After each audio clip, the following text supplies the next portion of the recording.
Hello? Hi, Mr. Pettiford? Yes. Hi, it's Valerie Newman from the Wayne County Prosecutor's Office. How are you today? I'm all right, and you? I'm doing all right.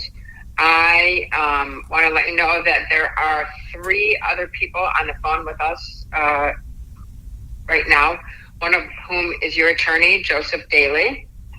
Yes. We also have Patricia Little, who is the lead investigator for the Conviction Integrity Unit. And we have Patricia Little, Little. And we have Zoe Van Dyke. Zoe is a 3rd-year law student at the University of Michigan Law School, and she is externing with the Conviction Integrity Unit for this semester. Oh, okay. All right. So we'll identify ourselves when we talk, so you know who's talking with you. And I also want to let you know before we dive into this that we are recording the conversation. Okay, right. Well, another thing I wanted to say, if y'all choose to give me relief, I can leave from the prison and go straight to the airport. I don't have no reason to be here. I'm scared to be framed again and laid on, and I don't have no reason to come back to Michigan. And I definitely have plans to change my life. All right. Well, but now is a good time to talk about how the unit operates. So we don't make any decisions, right? We read everything. We do the investigation. We come up with a recommendation. We present that recommendation to the prosecutor, and it is the prosecutor and the prosecutor alone who is the decision maker. Right. And she does not always agree with us. So I'd like to be able to stand here and tell you that every time we've told Prosecutor Worthy that we think someone is deserving of relief because we've investigated the case and we found evidence that supports innocence or wrongful conviction, that Prosecutor Worthy has agreed with us. But in fact, that's not the case. And so, you know, I think it's important to remind people that that's the case, right? So we've already told your attorney, and I think I told Cornell, that, you know, we were going down the path that of making a recommendation to the prosecutor that you are entitled to relief on kind of the simple fact that it was Joyce Riley that was at the scene and not Yolanda Browning. And at the very least, you deserve a trial where if the prosecutor wants to put Yolanda Browning back up, fine, but Joyce Riley testifies. And your attorneys did ask for Joyce Riley to be produced. And the officer did make a big deal about having done his due diligence trying to find her. But in fact, you know, I think we know, and you probably know as well, that she could be found.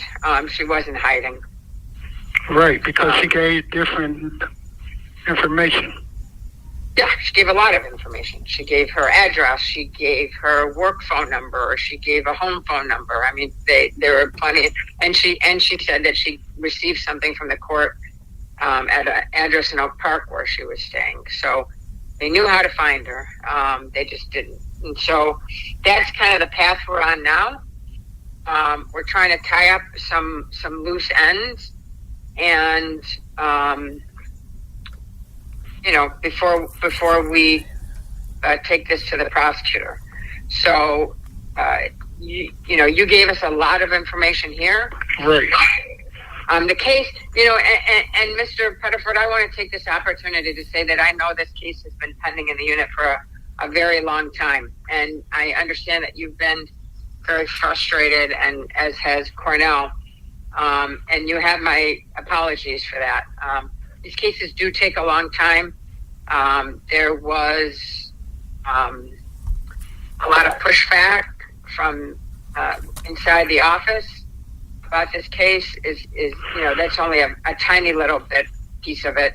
The reality is we're so backed up in this unit, and I have such a small staff and the work is really intense. I mean, the prosecutor expects a lot out of us in terms of not just reviewing the file, but the documents that we produce, that we provide to her if we're going to be making a recommendation.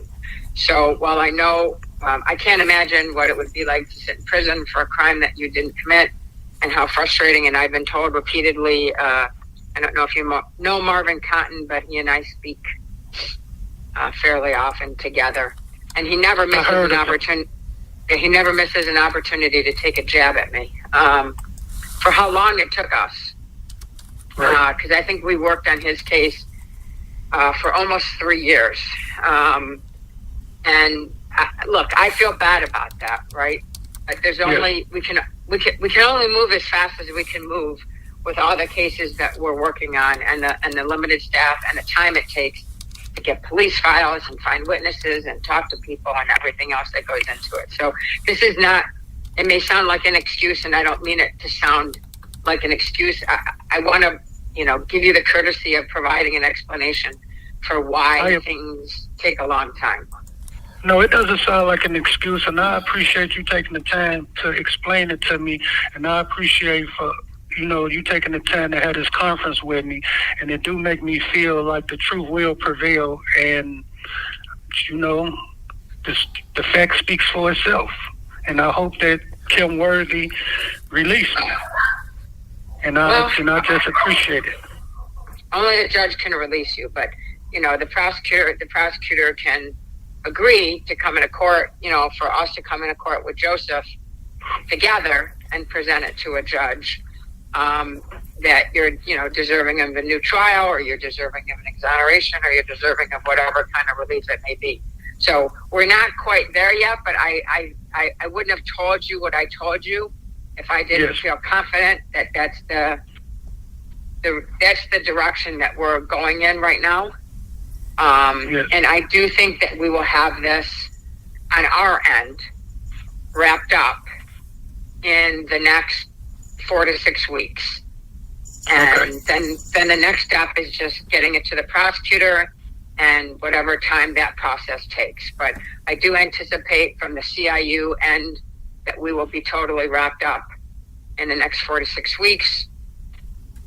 We'll get that meeting with the prosecutor, and then, we'll see what happens. And as soon as we know anything, we certainly will let Joseph know. Whatever happens, we will keep him informed, and then he can keep you informed, okay? Okay, thank you. Yeah, you're welcome. And I appreciate it. And I also want to let you know, since we've had such a tussle over the polygraph, that we are not using any of the polygraphs against you. So you just don't, don't need to worry about that. I mean, to be honest with you, ma'am, I wasn't never worried about it because I know I had passed. Not to be arrogant or anything, but I know that I never told a lie. Okay. Okay. And thank you again. Yeah, you are very welcome. And just before we hang up, everyone good on the line? Anyone? I think we're good. We're good? I'm good. All right, everybody. Oh, I'm sorry, Zoe? Oh, no, I'm just saying I'm good. All right, so Okay. Zoe and Pat, stay on, please. Joseph and Mr. Pettiford, thank you. We Okay, thank appreciate you, your too. time. Yep, have a good day. Okay, you're welcome. Thank you.